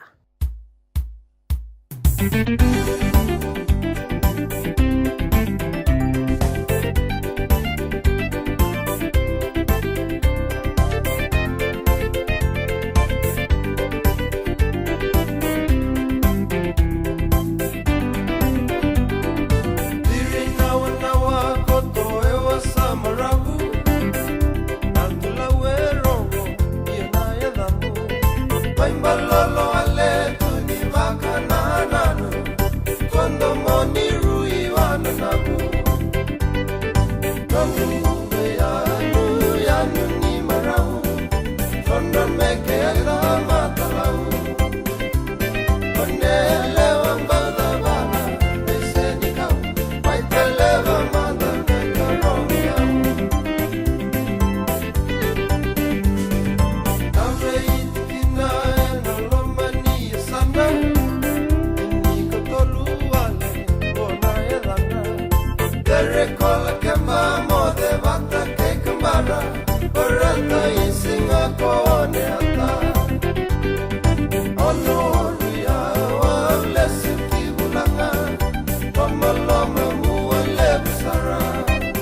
JJ's Food Shack. E tiku kena nakakana boka bitki me bakana kokonda. Lobo benga ni ngai kani doitu na bundi nan dalo se tabioka. Nakakana boka malangi me bakana steak boka eloka kena coleslaw. Wee! Nakari toa sa wadha badina na kani kanakana. Kay tiku talangana non to specials and lomo ni madawa. Dau tamba na Facebook. Na doi ni tiwa ya na pani mandrai pai kay na bugatale. Gore na JJ's Food Shack. Viu Valley mo Billy Jean Street, Santa Rosa, California. Pero talangan rito dili mo yang may Santa Rosa, may ato sarani kinavato. Giritirto sana kinavitu sa mabitu tolo dio tolo dundu al limono. JJ's Food Shack, Santa Rosa, California. E senga dina ni kara rawa na daka waka kekiwa. Ia endona kainda wipu ke kawaka mamanta taka tuna bingaravi, o ia ke tuna kenda to kakana. Na ika, na dalo, na bisikete, na reo bata, na sunbells e tinimbulu makau. O kenda to na senga tiku nindraiva, se senga ni waka motoka, kanda u dren na tutu beto seaki, erto satu wakarau na Divine Pacific Food Mart, mai Sacramento, merto taladeani na nung ni boli. Rawa sara. Witartar ngayani na taliboni diwan 21 toluwa diwa ono saivarua merto bakarotaka katalada mai na nung ni boli ena kenagona totolo tua. Divine Pacific Food Mart, Vitorua Diwawalu Franklin Boulevard, Sacramento, California. Namba di telefoni 21 toluwa diwa ono saivarua. Erto ngarap talangan kenalay waka sumburi ani nanomu yaya. Mai na nonderto stoa kina nomu mate ni katumba. Na nonda bata-bata, kay City Veni Raturla.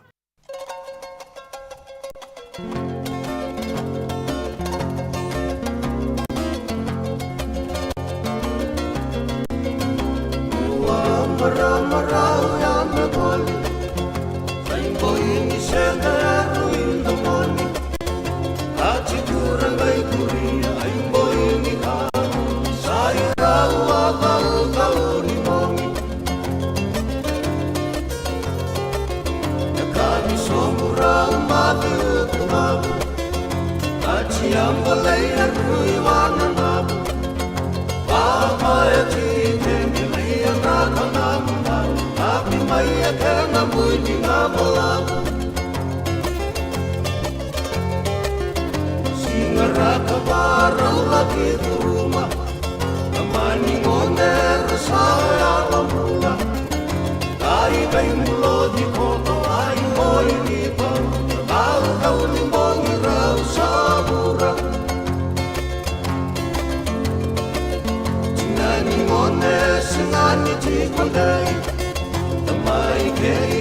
Tunga kaya kai Tului tu mawanga kara Kaya lona era ka Singara ka banga lai rumana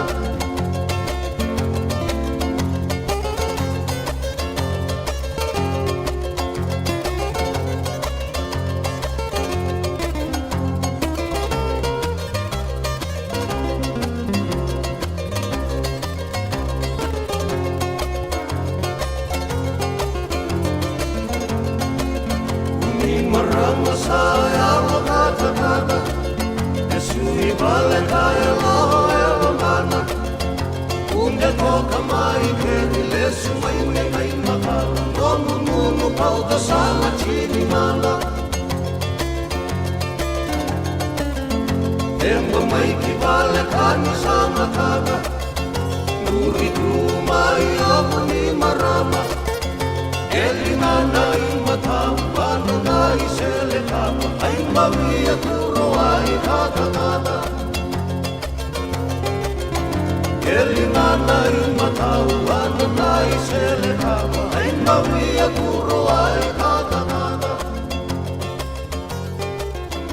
Eli nana ima tampana na isele kapa Ai mawia kuro ai kata kata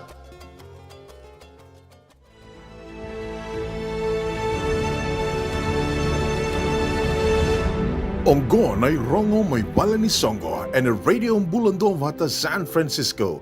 Mekauti kanda vatamay. Sare rei boga duriti ko na songo na ngaunango e Santa Rosa narongo dati ko na lebu ni kay kaila na marau ani boga duriti ko na songo membeletan na iboga na numi ni nonda mbaki I 5 ni tungalala. Eni suriti tiko e nikina na wekanda o ni tiko boga bolita na beibono e so era o nindala ki I sole baki e nikina. Na kena songo e boga e doringo raundi te baka tiko na ono a Foundation USA na singa boga rombuka kena singa boga rawai tine kandua kena katini karua ni singa. Dandoni a sarati nga ningo. And Abogadori in Sonoma County Fairgrounds, Santa Rosa, California. Se voto kay vida na bulambola. Ani tukutuku ya mai via o na singa na noa, singa madalan de sa tauri taudoko, vitu nan raunandola na keneisau, singa ni bolita kikina na kakana. Abe kemoni o nina vina kata mo ningai mai bolitaki me bolitaki na kakana ningai taratara manda ni liu ke na tambana nimbula na Department of Health Services Sonoma County na taliboningo vitu saiba vitu 5 sebe taratara ni ke avenisa na itini en taliboni vitu ndua ba vitu saiba rua saiba ba se ni tartaren na ibola and email fijidayusa@yahoo.com and nangaun totolon duondo erao me matatamay kina na kena tukutuku era tu sana bingara vitality nga nikina di sana rei da be kemoni na saya do rao nikina na Fiji National Provident Fund na Digicel na matambos siningele maruro ni Tauke Land Trust Board Unit Trust of Fiji, Sole Fintech, the Fiji Trade Commission, na Fijian Holdings Unit Trust, kay na Ministry Ningele, Ministry of Lands ni Matanitu Eviti, arto sa tiko ya ningori na kena bagilis-lesi ni gaibe tukutuku ni takayani. Na besuri tiraramba kina Fiji Runway Resort Gala, and the Rawai na Kotoba na ikarua sanga bulu kaono ni singa. May na 5 and akabi kina tinikandua and ambongi. And Caneros Resort and Spa and Basaiba Bawalu Sonoma Highway Napa. Na iduruduru indonan raw basanga bulu kalima nandolandua. Sa awa kataudo ko tiko yani kinangori tolu na itamba bagaya kabi. Wata kina ngunu. Na laki wea talaga kina na buka reita ki sulu. Ia be kenda na lako yani da ngai tokarati ko ngai na isulenda kila ni venga ni tike na songo. Ve toko ni tiko kina na Tourism Fiji ke na radio mbula dua bata.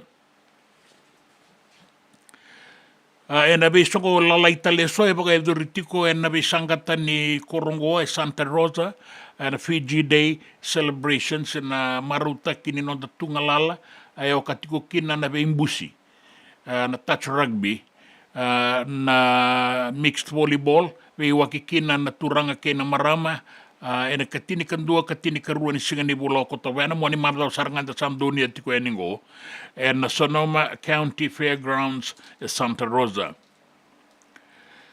e ro talenga ni da e ado ani menda lei register e ndo na timi ni rakabi ngona touch rugby na ve imbusi na ke na isau $500 ke baka bia duruki nendo na timi ia na ke na idobi ke baka mani rawa tananganga $12 e na Sonoma County Fairgrounds Santa Rosa ya en singenda indai ke ina singa ni mataka pe baka marutaki na Czechia Island Breeze $5 na iduruduru ni taurai ka rato na vengarabikina na matay lolo ni DJ Watson meron ba kayo duri talenga na non rameke na itambangone sa ikuang na irongo may napal ni songo Na nonda bata-bata, kay City Veni Raturla.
La kuia vea o la kia vea Utonia bangu e mateva E na komba ngai male male Ano kugula mai na kuia vea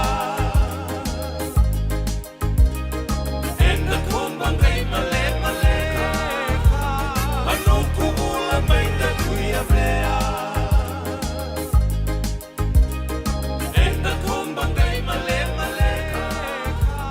E senga dina ni karaurawa na dhaka waka kekiwa. Ia endona kainda wipu ke ka waka mamanta taka tuna bengaravi o ia ke tuna kenda tō kakana. Na ika, na dalo, na bisikete, na reo bata, na sunbells e tinimbulu makau. We kenda tōna senga tiku ni nreiva se senga ni waka motoka ka tau drendrena na te tūbe to seaki. Erto sa tu wakarau na Divine Pacific Food Mart mai Sacramento merto talaveani na nong ni boli-boli. Rao sara. We tartarangayani na taliboni diwa ndua ono toluwa diwa ono saivarua merto wakarotaka katalada mai na nong ni boli-boli ena kena ngona totolo tua. Divine Pacific Food Mart, Vitorua Viwawalu Franklin Boulevard, Sacramento, California.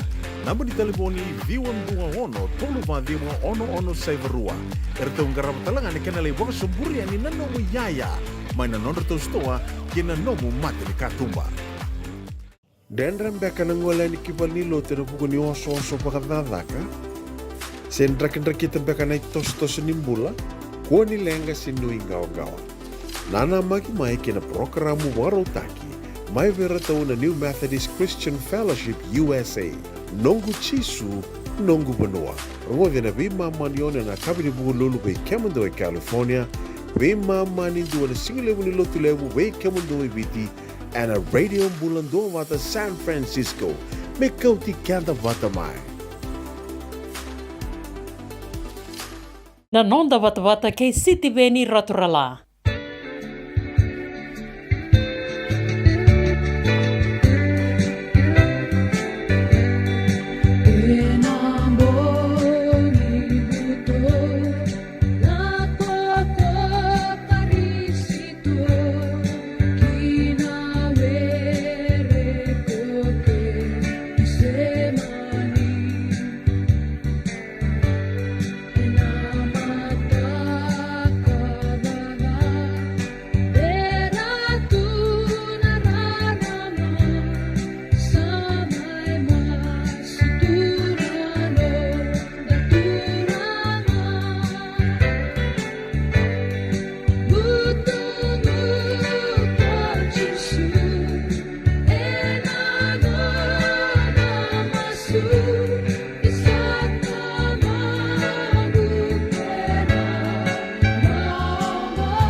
mo na uta chunga na ko na tanganen go lago tu wale tu no na yau na kawa pura le weekend go sa le chunga na da ba le chunga no de yau nge chunga tungul chunga senga na ilabo senga man de na ilabo me soli man de na singa tambu me na labo ndo boli yang ko na chunga $9 $10 $15 lago chunga na ngun yang ko na bongket na raw mai be na yau na soli boso tiao kandi nango au sa sota bo chimai ha ranga na ilabo mai na boli yang ko na ayo na ilabo me soli ki wana kalo sa sin raw chiko na tais na offering enda tugune chiko dua na katini sin raw chiko boso tiao ngori nondo Ani sa boso di tuna turanga na italtala ni mataka ena ngai laurai kina na katini mera solia na turanga kina marama realun dina kina non robang bauta enda boga bina kina boga lebu bina italtala Lal Muhammad ena singa lebu enda indaimen dora non dai bota dora no mitale tunga kina pasipa nene lebu abira na ngone ni toka tai lebu e bura luke kila imbau turanga matagali ni bula benaka wata ke na dua na daurabo sarango mai na koro penisoni sanrata dola bina yang ongo dola maruta kitikungo na Fiji Day Serne na singani kuwa maruta kitalitikung na nomuni Fiji Day Alpha Park Blacktown na mbula feeding bukan ini bina katalitikung ni na pengarabi mai keri na pengarabi ke na pengarabi ke nga inda bugai doroti ko na singa inda ni kalungata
ngata na ngone.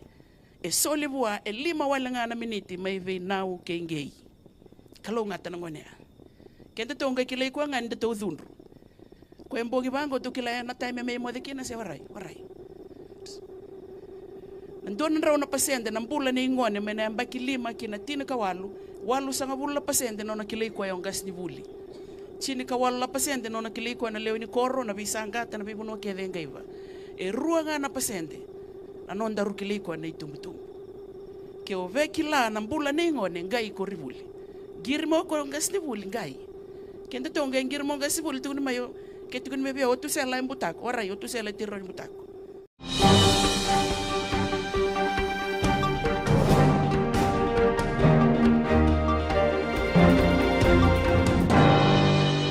Ai ulu tangani tukutuku e nanon da vanua na via sai vura nang gito keinan raki.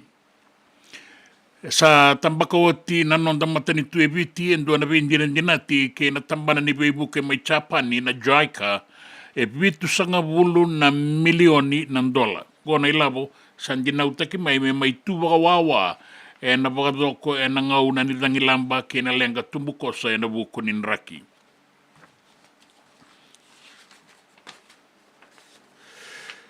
Rapakaritaka na isongo-songo ni vei hotel na non da vanua. Bata ke na non isongo-songo na itauke ni dakadaka. The Fiji Commerce and Employers Federation. Ke na Fiji Hotel and Tourism Association. Me tu wakarau na matani tu. Ni na wakilai na rebu-rebu. Ni veisau ni lawa wakaturi sana numiti kongo me veisau kina na lawa ni dakadaka. Na Employment Relations Act ruana undolu kabitu. Rato we wakasala takitiko mai na wakailesi-lesi e na isongo-songo ruango ni e kambimbi toka na veisau ni lawango. Ke wakai sanga ni ngarau ni wakabinaka e na taraira na tamata dakadaka na kena rebu-rebu. Sanga walangani abdoi kea. E na rawa ni wakalusia na nonran bisinisi e so nandau ni bisinisi lalai.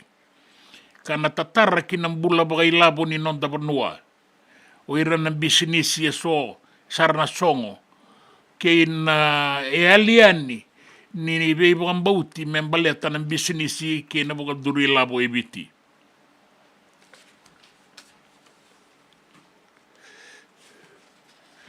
Tuktukun ni gito, sa tinikalima na timi sa bakan data kiti kongo na matay ni wabo kini sota ni gito lewe abitu na non da vanua na bula katumay sa bakan data kongo na Fiji Sports Council na buku ni sota ni under 27 rugby tournament kana bagal duri na bula katumay bagarita kimay ni sebotiko na non timi na marama itini karua botale tu ngai rua na timi ni turanga me boga durumi tau do koeni sa nangai indekina na tombu erandu i wasi me sota kina me be timi ongo se ni sota ngai na duana buaruai na tika buani mai na buai la wanga na kauta tikoeni na ngani lau pak mai sabu e bakakina na Ruyamba Park mai raki-raki na gale kidaba en HFC Bank Stadium suba na karua sanga bulu kadiwa ke ne katolu sanga bulu ni singa. Sa dingi takiti ko non da timi men kauta na erda ni non da vanua kina sota wabo ki mai Europe rau duru tali tunga kina o semi ranra wata ke waisea na erda lebu. So riba mbita katiko. De rausana bakalutu mina leo ruongo balatani rawa bakalewa mai ne benga rabi ni Fiji Rugby Union e sangan bangen ni bakakin dua tani nangito erto na durubo utaleti ko nga ni lewe bitana durubo me matataka na non da vanua Valetini kemo Valetini ora tu pena ia da kombau o ului na kaubandra wata ki nalanga e rato usana duruani mera tu lebe ibu ke na lesu talentiko ya ni ananda timi o Joshua Tuisoba me leibanga ngadota kana kamba koronia tu muri ni timi ni biti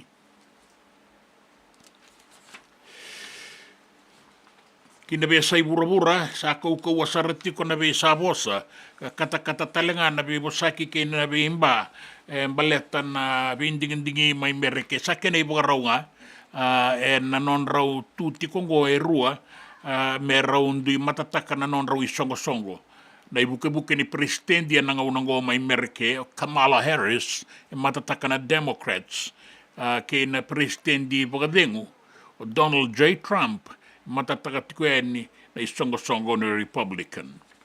Kinan raki.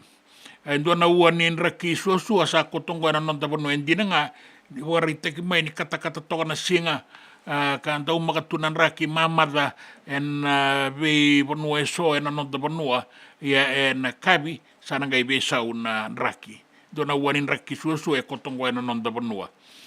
En deba ki vitilebu na wakila itiko kina na besau ni raki ke na besau ni matanidangi mai na bualiku kina deba oro na matanidangi be imbasa i ruango rau na besau tiko na nonda banua me da banam bongi lebu endai tau banga una na uda kuru na banua na asa sabaka kina bualiku o na bua suba kina usori tai lebu na atu sawa na atu mamanuda se rua na mosi na ita siri na sanora o lau wata kelo mai viti na tau banga una na uda se ua na wasawasa de kota na ituba kinin raki endai rani kuru na banua ka tau banga una na uda sona ngauna na tau mbisara na kabi endai me adaba ni na singa ni mataka na singa ni besau na itutu kinin raki endai me ambaleti kendai viti kei rotuma no a e me uri ngatro tuama te koa ni bula bina kana kanda mai rotuma e tarai ke moni tale tikunga nan raki koe nga nan raki ni na sota kaya e na singa ni kua e koe ngore ke moni na turanga ke na marama na iulutanga ni tukutuku e na nonda vanua na vesa i vura ni tukutuku ni gito ke nan raki Na nonda bata ke siti veni raturla.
Boleh muna sema tiko mai na singele indai.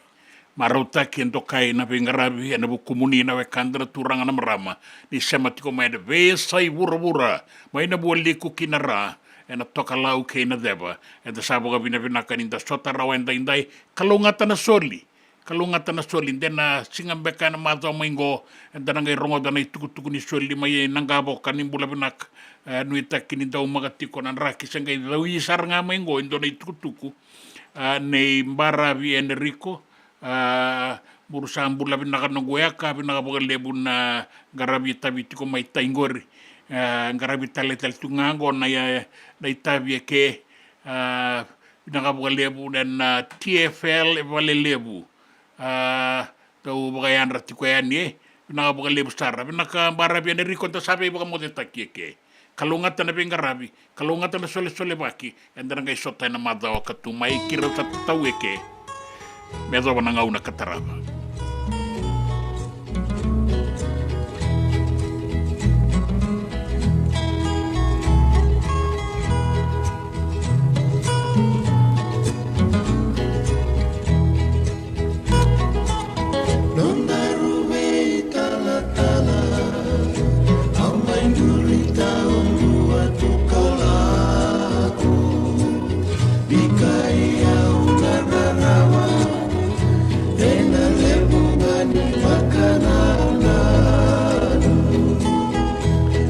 Senga nikila senga nadaba mea dona sota tale kona nei elo magu kona numi no muvenga gani masu aukania tuna waini matamu ebe singa kebe niko yali Tena bakalebu na yano Beura idi kota lenda lopani Ena daka bakadama Itawasi kendaruna wasawasa Na ebola kena masu Bebakane ninondaru yalaya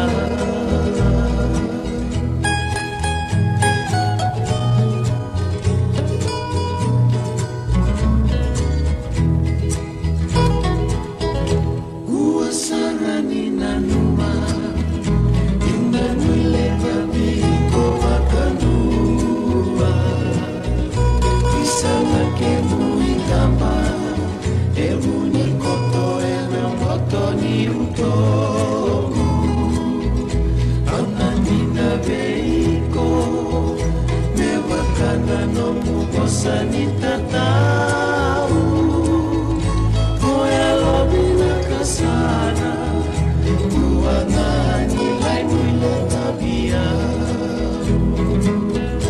Aukania tunawaini matamu Ebe singa kebe niko yali Rui matenda makalebu na yalo Beura idi kontale noloba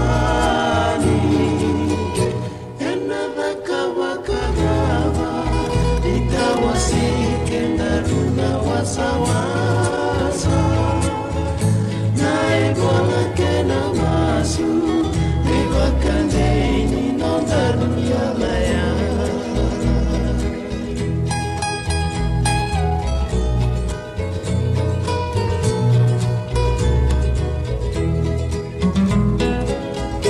Nona dawa sarabeka kayalo na rei kunetale Lungu baka nui nui Mona le sumula tale mai kivale Au na masula katiko Kibuar nagdamanda mai nake E adona sotamula Kaitawa sei kenaruo mate Au kania tunawai matamu Bebe singa kene niko yali Matenda bakale munayalo Beura idi kontalenda lopani Enada kawakanaba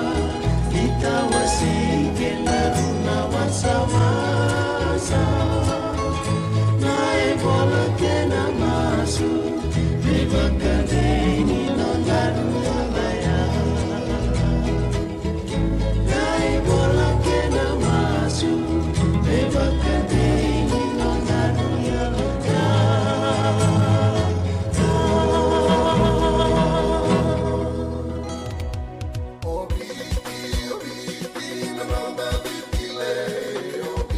Na nonda wata wata ki City Veni Raturala and Radio Bulan Dua Wata, San Francisco.